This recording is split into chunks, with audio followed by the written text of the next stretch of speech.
Bismillahirrahmanirrahim. Assalamualaikum warahmatullahi wabarakatuh. Alhamdulillahirabbil alamin. Alhamdulillahilladzi anzala sakinata fi qulubil mu'minin liyazdadu imana ma'a imanihim. Segala puji teruntuk hanyalah kepada Allah, Rabb semesta alam, tempat kita akan berpulang, sumber segala nikmat dan kebaikan. Tidak ada satu kebaikan apapun yang bisa kita terima melainkan pasti dari dirinya. Semoga pertemuan ini menjadi wasilah datang rahmatnya. Salah satu nikmat hari ini kita dikumpulkan di tempat yang baik, dalam kegiatan yang baik, bersama orang-orang yang baik. Orang baik bukan ini kan? Mana senyumnya orang baik?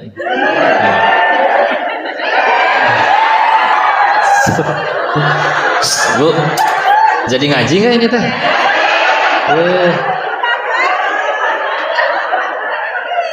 Masya Allah, la haula wala quwata illa billah. Berasa jadi cumi-cumi gitu. Bercandaannya begitu ya. Dan salawat salam semoga selalu tercurah kepada junjungan kita baginda Rasulullah Muhammad sallallahu alaihi wasallam beserta para keluarga dan sahabatnya, dan semoga Allah sanggupkan kita istiqomah mengikuti sunnahnya sampai akhir hayat kita insyaallah. Kenapa ibu tuh?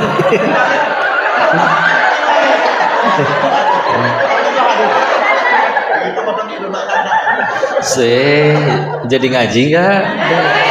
Sok atau sing tenang ya, insyaallah.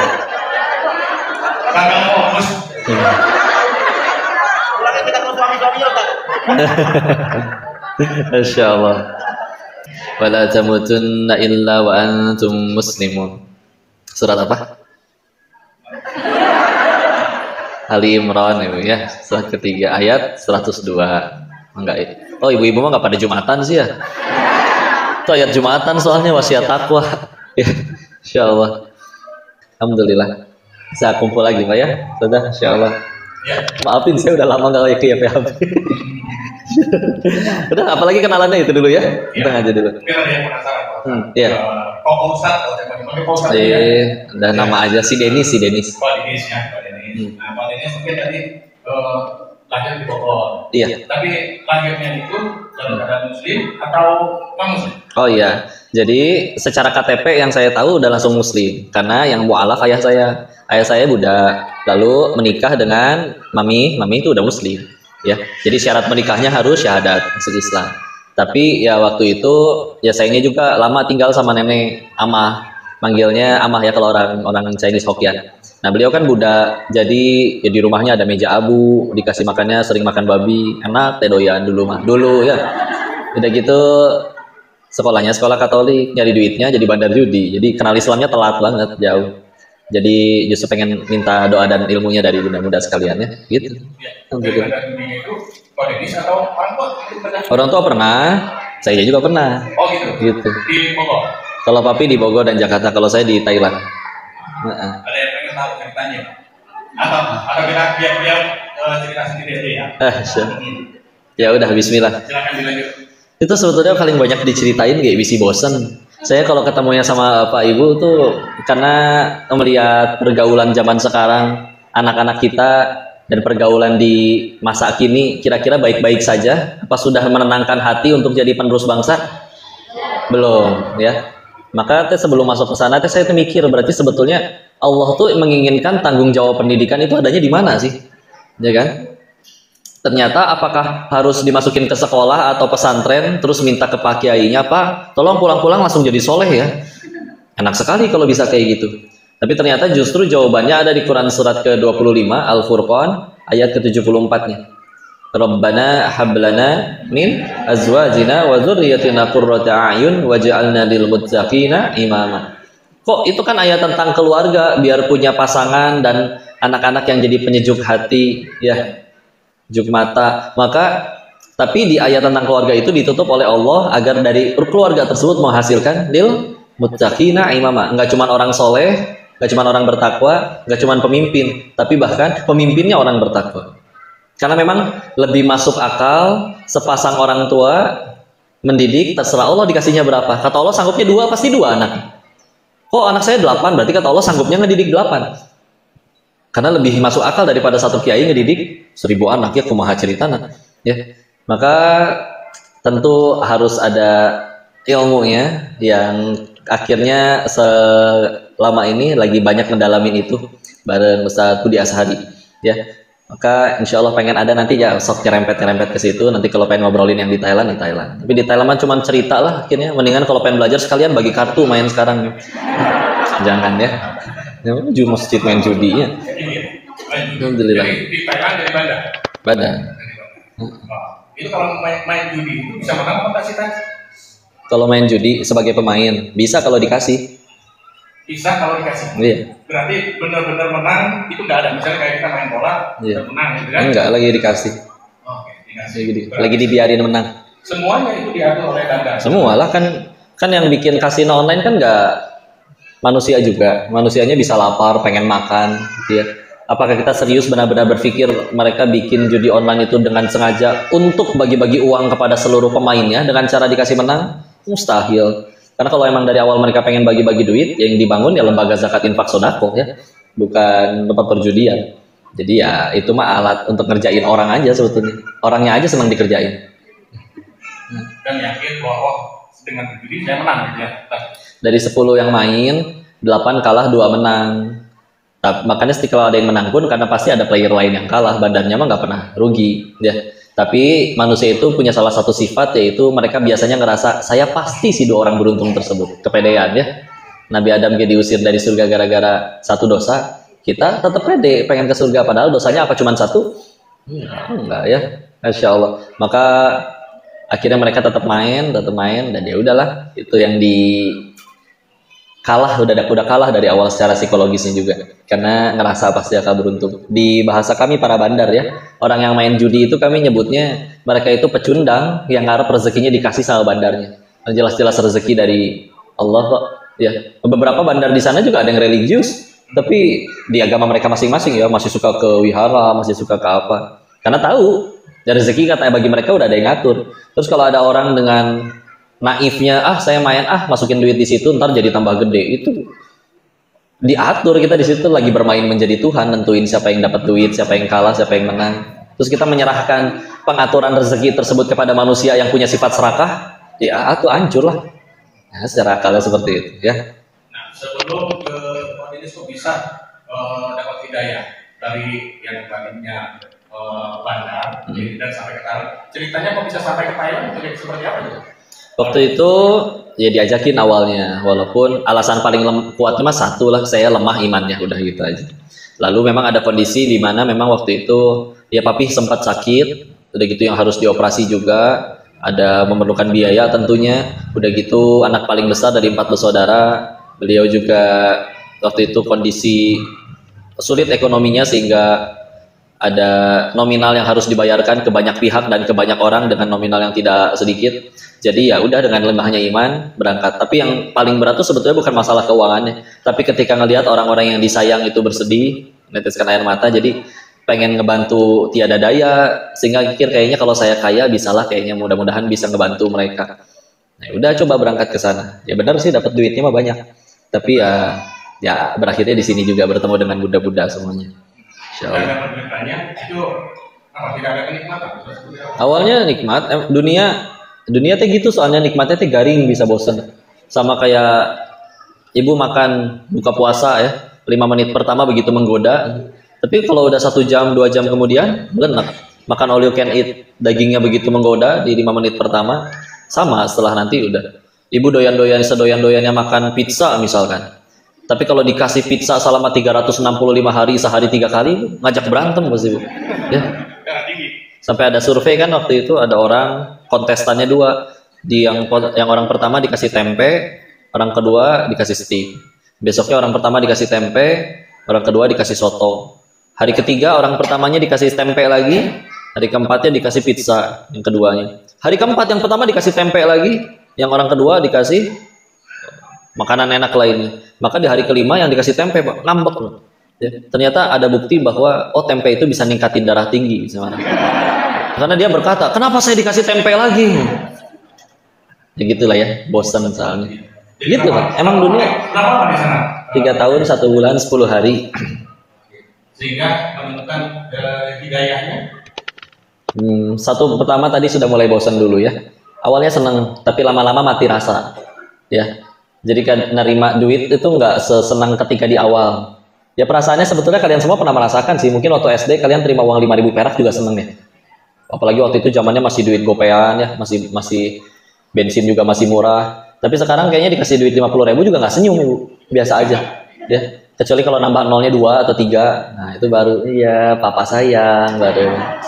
Tapi kalau cuma dikasihnya uang recehan, padahal dulu kita seneng banget nerimanya kan. Sama sih rasanya kayak gitu. Satu udah mulai bosan.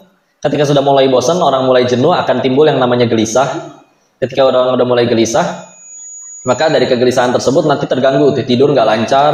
Paling lama saya tidur 3-4 jam, terbangun gelisah. Kadang kalau kebangun karena mimpi buruk atau apapun, hal yang paling pertama saya lakuin ngambil handphone, cek saldo.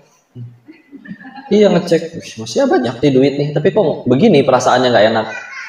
Akhirnya nyari hiburan, ngajak kumpul teman-teman, bandar judi yang lain, nggak pada bisa kadang. Ada yang janjian sama psikiater katanya. Kenapa? Udah berhari-hari nggak bisa tidur. Wah lu lebih parah bro dari gua, padahal uang lu lebih banyak. Ya, mereka kan udah nyampe di tingkatan ada yang 8 miliar per bulan bersih, ya. Dan juga bersih ya, udah di luar biaya dugemnya, biaya foya-foya istrinya. Itu dugemnya itu orang bisa nyampe 1,2 miliar sebulan. Habis, karena kan nggak mungkin dugem bawa susu ultra ya. Jadi kan mahal minumannya, itulah ya, udah minumannya mahal, gak enak, pahit, bikin badan sakit, bikin bodoh, bikin lupa diri. Ada yang beli, bangga lagi orang minumnya. Setan kayaknya ngakak banget ngelihat manusia minum minuman keras itu ya. Obat-obatan dulu, ekstasi itu satu butirnya sekitar 800 ribuan paling murah. Kalau sabu-sabu 1,2 juta. Ibu nggak usah survei ya, ini mah cuma sekedar tahu. Nanti keluar dicari bener gak harganya segitu, jangan ya. Dan selalu ngajak teman-temannya. Di tempat kayak gitu juga pasti ada, mohon maaf, perempuan yang tentu pakaiannya tidak syar'i, menutup kemuliaannya seperti bunda-bunda. Di sana mah ada, kasihan, udah tempatnya pasti dingin, baju kurang bahan, jahitan belum beres, udah dipakai. Tapi mereka tuh pada kuat-kuat sama angin. Karena kalau kita mah mungkin udah dikerok, mereka kan kalau dikerok hilang wibawa. Karena kan pakaiannya terbuka. Jadi ngelihatnya teh, ya Allah, asa pengen nafkahin gitu. Maksudnya ngasih mukena. Ya udah selesai situ. Dan untuk nemenin perempuan itu Pak, nemenin duduk ngobrol-ngobrol doang, nemenin minum, itu ada tarifnya, 2 juta satu perempuan. Karena kan import ya, dari Uzbek, dari Thailand, dari Vietnam. Nggak ada yang dari Sukamulya mah nggak ada. Saya Bogornya di Sukamulya asalnya, di Sukasari Surya Kencana ya. Udah gitu, dan dia terus menerus seperti itu. Jadi dugemnya tuh konsisten, dugem istiqomah. Dugem istiqomah. Maksud saya konsisten ya. Konsisten terus-menerus seperti itu sampai di satu titik, tapi mereka nyadar gitu. Selagi sambil duduk begitu, di depannya meja minuman keras, wanita yang menari. Tapi kadang kalau udah mulai capek, jenuh, nyenggol. Sampai kapan ya bro hidup kayak gini? Kayaknya lebih tenang hidup di Indo, dikelilingin anak cucu di rumah yang hangat. Lah, yang di desa gitu udah kumpul gitu di rumah yang hangat. Tapi mereka kumpul di ruang tengah gara-gara nggak punya kamar. Jadi kumpul semua ngeriung di ruang tengah. Kenapa kamu malah pengen seperti itu? Mereka pengen seperti kamu. Ya. Cerita, aduh sekarang kalau pengen tidur nggak bisa, harus pakai obat tidur. Ya. Jadi pas dia cerita gitu, ya Allah gitu ya. Ternyata mudah tidur itu, bisa tidur itu sebuah nikmat ya. Kita mah di pengajian gak bisa tidur ya. Oh pada bangun. Ini, iya. Melek ya. Ustaz di depan semuanya melek. Nah, asal jangan meleng ya. Iya, dia untuk bisa tidur ketergantungan obat. Gelisah selalu ya. Kemana-mana kadang bawa pistol di pinggangnya, dikelilingi, dijaga bodyguard. Koparno begitu, mobil bagus, rumah gede, tinggi, ada penjaganya. Kalau orang mah satu satpam satu perumahan, dia mah satu satpam satu buat rumahnya sendiri. Pagar tinggi ada CCTV, tapi gelisah, panik, ketakutan. Dan bilang berhenti pada cerita, saya mau sampai kapan hidup kayak gitu. Ditambah satu episode pernah pulang lagi di sana, ada jadwal pulang ke Indonesia, ada tetangga guru PAUD, gajinya itu sebulan cuma 250.000 perak sebulan, guru PAUD luar biasa ya, nggak punya ayah, adiknya ada 5, hirup tahu matematikanya dari mana itu, ya hidup tambah lintuh malah, tambah gemuk. Wah ini nggak masuk di akal. Dan tenang, kalau si bos tadi benar-benar dijaga rumah teh ya, Ya pas tamu mesti dicek KTP apa segala, dia mah tidur juga kadang pintu rumah kebuka, ayam tetangga masuk, buang air di dalam juga tenang aja. Jadi bedanya jauh. Salah satu kesimpulannya adalah waktu itu ternyata Allah ngejawabnya memang di Quran surat 13, surat Ar-Ra'd ayat 28. Nah, hafallah ini mas semua. Ala bi dzikrillahi tatma'innul qulub. Hanya dengan mengingat Allah maka hati menjadi tenteram. Ya si bos jelas nggak ingat Allah, yang guru PAUD tadi jadi ingat Allah. Tapi intinya ketika udah jalanin di sana selalu menemukan, kan semua orang insya Allah pengen tenang, pengen bahagia ya. Ibu pengen tenang dan bahagia? Ada yang di sini saya mah lebih pengen menderita, kok nggak ada ya. Nah masalahnya nyari tenang dan bahagianya dari mana? Ya, ketika sudah dapat tenang dan bahagia, nyarinya itu dari mana? Nah macam-macam tuh. Kalau saya jatuhnya nyari duit di sana, karena dikira itu bisa memberikan ketenangan dan kebahagiaan. Tapi selalu menemukan ada orang yang telah dapat itu semua, tapi sama ucapannya, saya mau sampai kapan? Saya jenuh, gitu-gitu ya. Nah, saya mikir, loh, ini berarti siapa sih? Berarti orang-orang yang bisa bahagianya tanpa alasan, tanpa batas. Ya, waktu itu kesimpulannya dua, Bu. Satu, bocah, anak kecil. Dua, orang yang udah menemukan Allah dalam hatinya. Hanya seperti itu. Apalagi ditambah ngelihat sekeliling, nggak ada bandar judi yang happy ending. Ada yang tetap kaya sampai meninggal, tapi anaknya overdosis narkoba. Ada yang berhenti, tapi gara-gara di penjara. Ada yang berhenti, gara-gara dikhianatin anak buahnya. Ada yang udah ditinggal anak istrinya. Ada yang udah mati kena HIV/AIDS juga ada. Enggak ada yang happy ending pokoknya. Ya. Jadi sudah sampai di satu titik, pokoknya yang ini emang kudu berhenti. Kudu berhenti. Ya. Dan kebahagiaannya itu malah makin jauh. Makanya tadi, kayaknya ada dua nih. Pertama anak kecil. Kita bayangin senyum-senyum anak-anak, Bu ya. Senyumnya kan kalau ketawa lebih lepas daripada kita kan. Senyum-senyum yang gak pernah mikirin token di rumah udah bunyi-bunyi melulu. Senyum yang gak pernah mikirin cicilan. Dan kalau dipikir coba Bu, uang kita sama uang anak kecil banyakkan siapa? Lebih pintar kita atau lebih pintar anak-anak? Tapi kita lebih sulit bahagia daripada mereka. Ya, anak kecil adalah bukti bahwa manusia itu memang secara aslinya lebih mudah berbuat baik.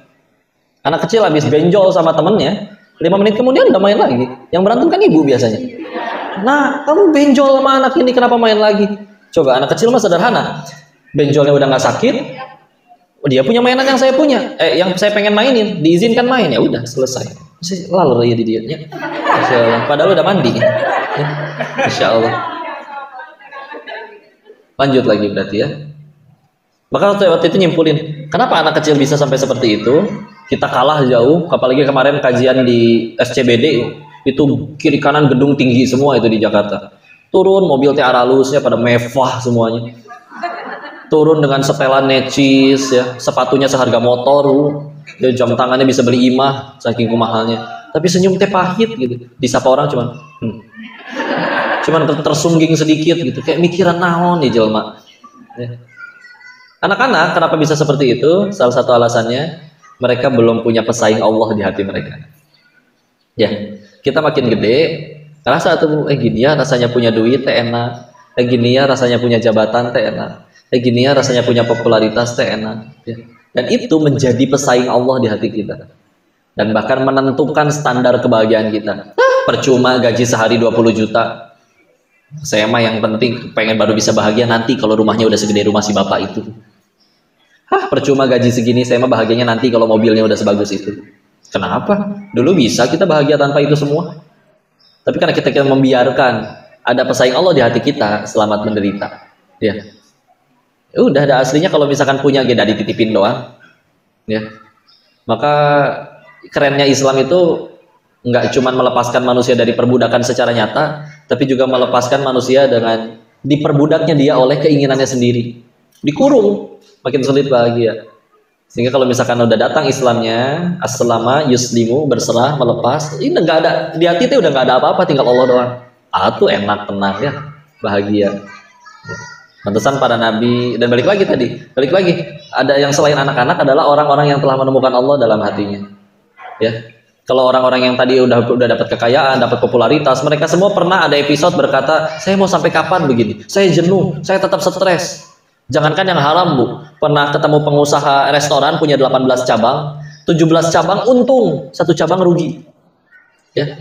Setiap kali ngobrol pasti ngebahas yang cabang yang rugi. Stres nih gua, Bu, kenapa? Stres nih gimana nih cabang gue yang ini rugi terus nih. Ya padahal yang 17-nya untung jauh melebihi kerugiannya. Tapi eta we nu di pikirannya. Karena tetap mau dari yang halal pun kalau itu menjadi pesaing Allah di hati kita, nggak bisa tenang. Sedangkan pengennya tenang, tapi nggak mau mengikuti sang pemberi ketenangan, ya tuh rujit ya. Tahu rujit? Apa? Rusak legit. Terserah saya wah itu mah. Lupakan informasi tidak penting ini ya. Jadi gitu. Yang kedua, oke, orang yang katanya udah menemukan Allah dalam hatinya, udah melepaskan semuanya tinggal Allah doang. Iya sama ya. Orang yang mendapat itu semua pada stres, ada satu jenis orang yang nggak pernah berkata dia menyesal. Ya tadi, orang yang telah menemukan Allah dalam hatinya. Ada gitu orang soleh asli, yang beneran soleh ya, soleh asli. Ya, terus dia berkata, saya sampai kapan ya hidup tenang damai kayak gini? Jikanya enakan diazab. Nggak ada. Padahal kata orang dia tuh untuk mendapatkan posisi itu, ketenangan itu, dia hilang jabatannya, dia hilang uangnya. Enggak, itu nggak berat, tapi kata dianya kalau udah misalkan udah Allah di hatinya mah.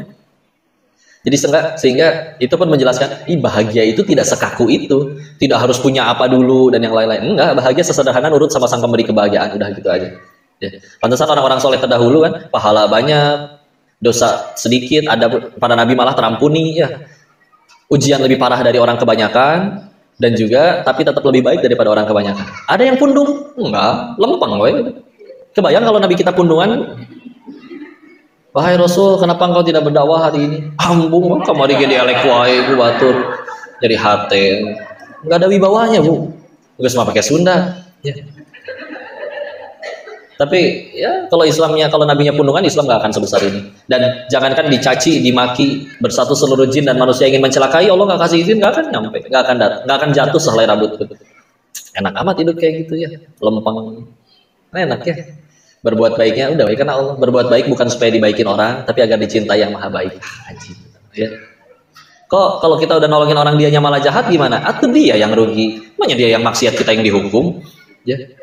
Kan dalam Islam yang rugi bukan yang dizolimi, tapi yang menzolimi. Dia zolim atau kasihan dia dosa. Jahatnya ke kita, berarti dia transfer pahala ke kita. Pahala dia habis, dosa kita diangkut. Belah mana ruginya? Yang rugi itu kalau kita yang zolim, udah gitu aja. Tapi kan kelakuannya nyebelin kok, udah ditolong malah ngelunjak. Karena meninggal kan ditanya kelakuan dia. Ditanya kelakuan masing-masing, kenapa heboh? Kok apa hukumnya orang begini? Wah, orang mah ada hukumannya di sisi Allah. Kita juga bakal dihukum kalau nggak tobat. Ya. Tapi kan kok udah dibantuin dianya malah jahat ya. Dari awal berbuat baik bukan supaya dia suka, biar Allah suka, udah gitu aja. Satu dunia cinta Allah benci, apa artinya? Tetap silakan jadinya. Satu dunia sayang, satu dunia benci tapi Allah sayang, tetap selamat. Enak kan? Dan itu jadi skincare terbaik Bu. Beneran lu. Misalkan ya Bu, bandingin ya. Ada orang tinggi, putih, langsing, kayak bihun lah ya pokoknya. Gitu. Iya kan, bihun juga begitu. Enggak cuman skincarean loh, setiap hari direndam pakai serum ya. Tapi lisannya nyakitin mulu gitu ya. Selalu gibah, julid gitu ya.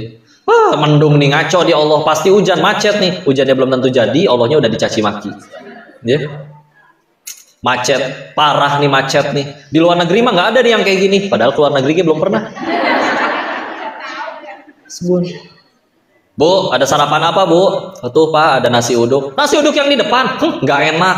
Tapi pelan-pelan habis. Ya. Nanti ya Allah ngomong teh hiperbola kadang lebih. Hah? Gitu. Insya Allah ya. Bicara hiperbola, Insya Allah. Bangun tidur, badan teh remuk, bohong. Coba badan remuk Bu, bisa bangun Bu. Letoy Bu. Lagi kerja, bisa ngerti nggak sih kepala saya itu pecah? Bohong. Coba pecah di kantor malah, kudu dipel dari mana-mana, ya. Ribu. Sumpah negatif. Orang baru datang, ngapain? Mau minjem duit ya kamu? Orang lagi milad, ya Allah, pengen bagi-bagi kue. Coba, meskipun bentuknya kayak bihun, tinggi, cantik, langsing, putih, gitu ya. Tapi ucapannya kayak gitu, pengen deket-deket atau jauh-jauh? Dan mukanya nggak enak dilihat, cemberut wae. Coba ibu ngeliatin orang ganteng tapi mukanya kiwai.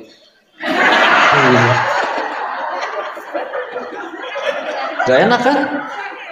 Nggak mau ah. Pegel. Karena kalau kita tersenyum itu hanya menggerakkan 6 otot wajah. Kalau cemberut menggunakan 13 otot wajah. Coba gerak, pegel. Ketawa mulu aja pegel. Apalagi cemberut wae. Dan lama-lama mukanya mengkerut beneran. Karena kan gitu ya dari tadi. Ah udah weh lah. Tenang. Syukurin dah. Apa sih yang sia-sia? Gak ada yang sia-sia. Tenang aja. Berbuat baik dijahatin orang. Allah gak sia-siain. Tiap tetes keringetnya jadi amal soleh. Sabarnya jadi penggugur dosa. Kepahitannya meninggikan derajat. Mana ruginya. Kita masih akan selalu ngerasa rugi. Dunia masih akan selalu terasa berat kalau satu, kita terlalu cinta sama dunianya. Dua, emang kita belum pengen surga mungkin. Padahal kan semua kepahitan yang kita alami jadi jalan kita tambah dekat ke surga. Ya udah, emang bagi kita gampang katanya, tinggal lihat aja ilahnya apa. Kalau misalkan dia sholat sih sholat kok, tapi ketinggalan sholat gak pernah sedih, kehilangan duit dia nangis ngejerit-jerit, berarti ilahnya duit. Gampang ya. Kalau dia sholat tapi ketinggalan sholat gak pernah nangis, giliran akhirnya jabatannya diturunin, nangis. Berarti ilahnya jabatan. Tinggal kita mau naruh apa nih di hati kita. Ya. Padahal semuanya itu kalau udah punya juga bisa apa? Cuma dititipin. Kan yang satu tambah menderita juga kalau tidak menerima takdir dari Allah. Jadi akhirnya sampai di satu titik tadi di Thailand, ngelihatnya ini udah aneh, udah harus berhenti. Sampai akhirnya puncak-puncaknya waktu itu, tapi takut untuk meninggalkan dunia yang di sana. Takut untuk meninggalkan uang sebanyak itu. Dulu saya ngerasanya saya ngedapat itu semua teh hasil mikir, ngerasa pinter lah ya pokoknya. Jadi kayak agak menuhankan kecerdasan sendiri. Karena nggak ketemu orang yang seumuran yang lebih kaya dari saya itu nggak ada. Umur 22 udah beli rumah sendiri waktu itu. Ya.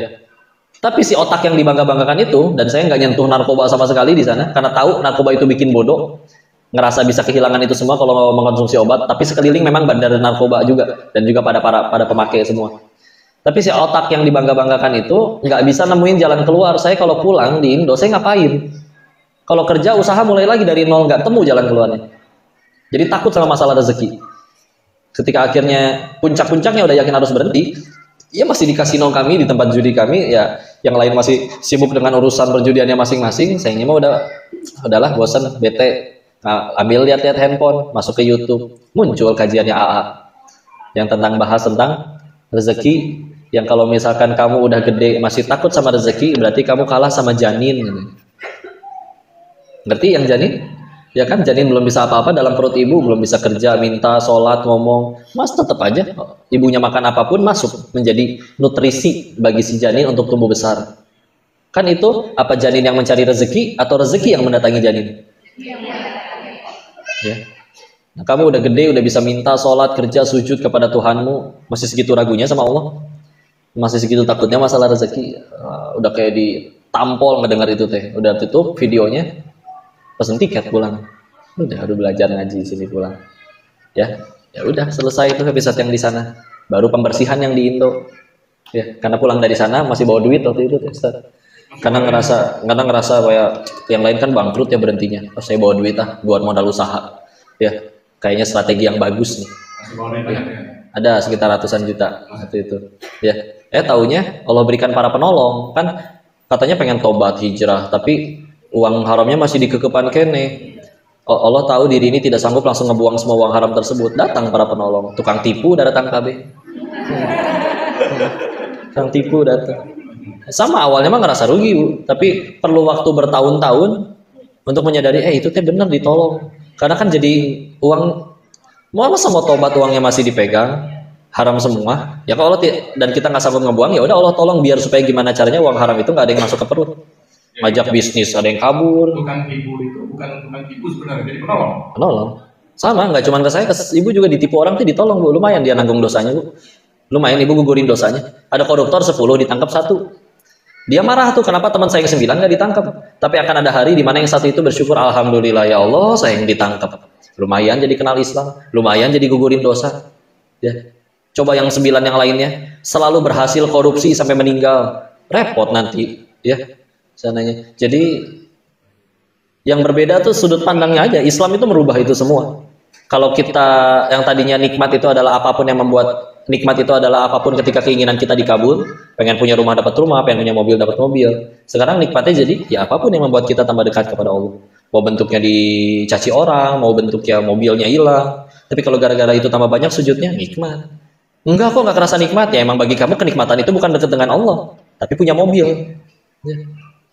Nyari pasangan kok gimana caranya? Kalau misalkan nggak beliin dia sesuatu, nggak beliin dia mobil, nanti dia nggak naksir sama saya. Tuh akhirnya pacar saya diambil orang gara-gara dibeliin mobil sama orang lain. Ya udah, itu tadi selamatin. Karena kan kita nyarinya yang pengen sama-sama ke surga, bukan sama-sama ke showroom. Ya udahlah ya. Baik. Kalau dia tertariknya sama itu, ya udah Bismillah. Ya kita mudah-mudahan dari itu semua belajar. Ya emang ya udahlah, Allah aja yang paling penting. Enak kalau ada urusannya sama Allah aja. Sepakat? Alhamdulillah. Jadi konsep rezeki itu sebenarnya apa kan? Rezeki manusia kan cuma 3. Ingat nggak? Yang dimakan lalu jadi kotoran, yang dikenakan lalu menjadi usang, yang dan diinfakkan di jalan Allah. Misalkan nanti kita acara bukber, pengen dibungkus, dikasih nih, kata saya tuh punya saya itu. Tahu-tahu di tengah jalan jatuh dimakanin semut. Ya udah, Allah cuma meminta kita jadi jalan untuk memberikan rezekinya kepada makhluk Allah yang lain. Sebelum lewat sini, lewat tenggorokan belum jadi rezeki kita. Termasuk yang di kulkas ibu tuh penuh ya. Sebelum kita telan enggak, taunya diambil ponakan, diambil apa, ya udah rezeki mereka. Termasuk yang di rekening kita. Meskipun atas nama kita, tabunganku udah banyak. Tahu-tahu dapat telepon, "Mama, aku belajar nyetir nabrak, gantiin berapa deh? 4 miliar mah." Hah? Iya, nabrak BMW 7. Atau pilih-pilih atuh deh kalau nabrak teh. Nabrak apa ke beca ke nih? BMW pisan yang ditabrak. Ya udah, berarti rezeki bengkel. Ya. Sama lah pokoknya, sebelum lewat sini bukan rezeki kita. Ya, udah titipan. Yang kedua, yang dikenakan lalu menjadi usang. Yang kena tsunami di Palu ya, dijamin itu di lemarinya pasti banyak bajunya. Tapi giliran udah anyut, porak-poranda semua, ya udah rezekinya tinggal yang nempel. Ada orang lihat, nah itu kan baju yang di lemari saya dipakai orang, tapi sambil badannya juga luka-luka penuh darahnya, kayaknya ditagih. Itu baju saya, nggak mungkin. Udahlah, rezeki dia. Atau nggak usah itulah tsunami lah. Ada orang biasa kan kalau udah ngelihat sale menjelang Ramadan, menjelang luar biasa itu diskon, ya. Padahal emang harga aslinya kayak segitu ya. Digocek aja ibu, dinaikin dulu terus didiskon ya. Aslinya kayak emang segitu ya. Ada gitu. Beli bagus. Beli senang, beli banyak, taruhlah di lemari, digantung. Ya, sibuk kerja, sibuk ngapa-ngapain, sibuk ini, baru ketemu lagi sama tuh baju 5 tahun kemudian waktu pindahan rumah. Iya saya punya baju ini, dicoba, lah udah nggak muat, kitanya tambah gemuk. Oh ya udah, buat si ade aja lah. Rezeki si ade. Selama ini kita ngakunya punya kita tuh di lemari. Dipakai enggak apa enggak? Enggak, taunya 5 tahun kemudian harus jadi rezeki si ade kita yang masih lebih langsing. Ya. Dan yang terakhir, yang diinfakkan di jalan Allah. Dulu ada pengusaha soleh. Dia punya kebiasaan beres usaha itu cuma disisain modal buat jualan besok. Sisanya sedekahin. Ditanya sama teman-temannya, "Kok begitu sih kamu? Kamu nggak sayang apa sama uang kamu? Invest dong seperti kita." Dijawab, "Justru saya sayang banget sama harta saya. Mata pengen dibawa mati. Ya. Gimana caranya bawa mati harta? Ditransfer ke rekening akhirat. Dengan cara disedekahin." Ya, Masya Allah. Udahlah, harta manusia mah itu doang, udah 3. Ya, kekumpul. Kadang belum tentu sempat makanya. Ada orang nabung udah nyampe 1 miliar karena berniat ingin beli mobil mewah ya. Udah kekumpul, udah berangkat ke showroom. Perjalanan ke showroom, kecelakaan, meninggal. Ketika akhirnya meninggal, dipakai uangnya 5 juta oleh keluarganya untuk pemakaman. Sisa 995 juta ya, itu buat orang, waris. Yang meninggalnya, apakah ditanyanya cuma 5 juta? Enggak, 1 miliarnya yang ditanya. Dulu kamu dititipin itu 1 miliar dipakai untuk apa? Cuma kepake 5 juta. Sisanya niatnya dulu buat apa itu? Saya pengen umroh. Umroh cukup 30 juta. Ini udah 1 miliar kalau pengen di mobil. Ya. Wah, ditanyanya nggak cuman nominal yang kepake, tapi yang dititipinnya. Udah Maya ditanyanya yang dititipin, udah nggak sempet kepake, dipakainya sama orang lain. Ripuh duit itu.